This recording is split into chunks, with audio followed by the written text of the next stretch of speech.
مبارک چادر اندازی برایت ای خواهرم، گل فصلی بهارم شد شادمان خواهرم. بانو آمین جانم افتخاری کشورم، بانو آمین جانم افتخاری کشورم. مبارک چادر اندازی برایت ای خواهرم، گل فصلی بهارم شد شادمان خواهرم. بانو آمین جانم افتخاری کشورم، بانو آمین جانم افتخاری کشورم. حافظه بانو آمینه به مقصودش رسیده، چون مهتاب درخشیده به حفل چادر اندازی جشن خوشی رسیده.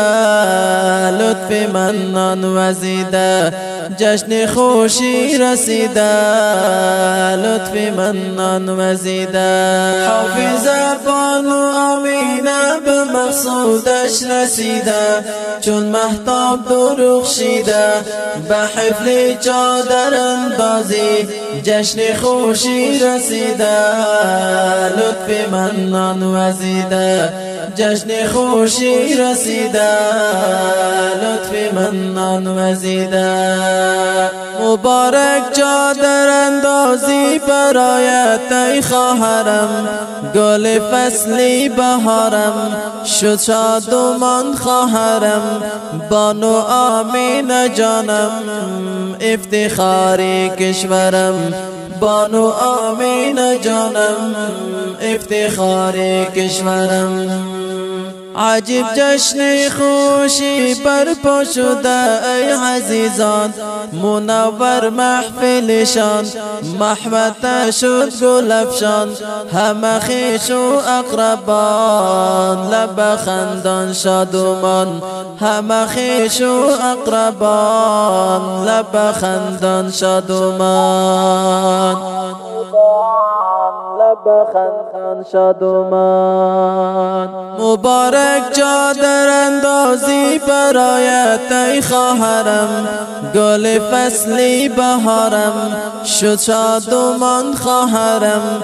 بانو آمین جانم افتخاری کشورم، بانو آمین جانم افتخاری کشورم. بلخ باستان از قدومت منور و مجلا، شلگرش و درنا چادر اندازی برپا. تبریک بادا خواهر جان تاج عزت چه زیبا، تبریک بادا خواهر جان تاج عزت چه زیبا. بلخ باستان از قدومت منور و مجلا، شلگرش و درنا چادر اندازی برپا.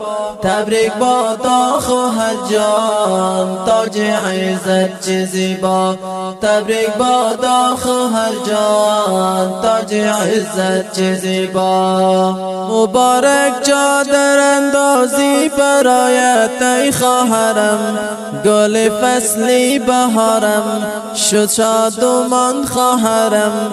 بانو آمین جانم افتخاری کشورم، بانو آمین جانم افتخاری کشورم.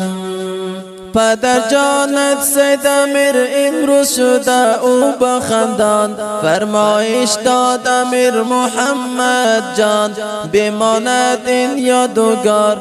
در وصف این خواهر جان شده حافظ قرآن، در وصف این خواهر جان شد حافظ قرآن. مبارک چادر اندازی برایت ای خواهرم، گل فصلی بهارم شد شادمان خواهرم. بانو آمین جانم افتخاری کشورم، بانو آمین جانم افتخاری کشورم.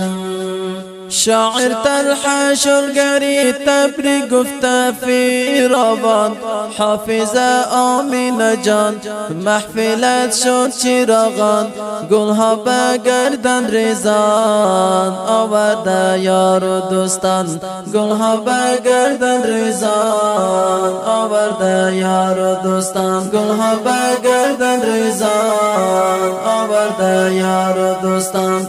مبارک چادر اندازی برایت ای خواهرم، گل فصلی بهارم شد شادمان خواهرم، بانو آمینه جانم افتخاری کشورم، بانو آمینه جانم افتخاری کشورم. شنوندگان عزیز و گرامی، این منظومه زیبا و دلنشین بر جشن چادر اندازی خواهر عزیز بانو آمینه اهدا گردید و زمزمه شد. با فرمایش و درخواست امیر محمد، سید امیر، داد محمد ریحان و به همراه دیگر رفیقان، با شاعری برادر محترم طلحه شلگری و با آواز خیرخواه جوزجانی. نمبر ارتباط با ندخان 078 90 26 700 و 076 40 21 388. شادمان خواهرم بانو آمینه جانم افتخاری کشورم، بانو آمینه جانم افتخاری کشورم.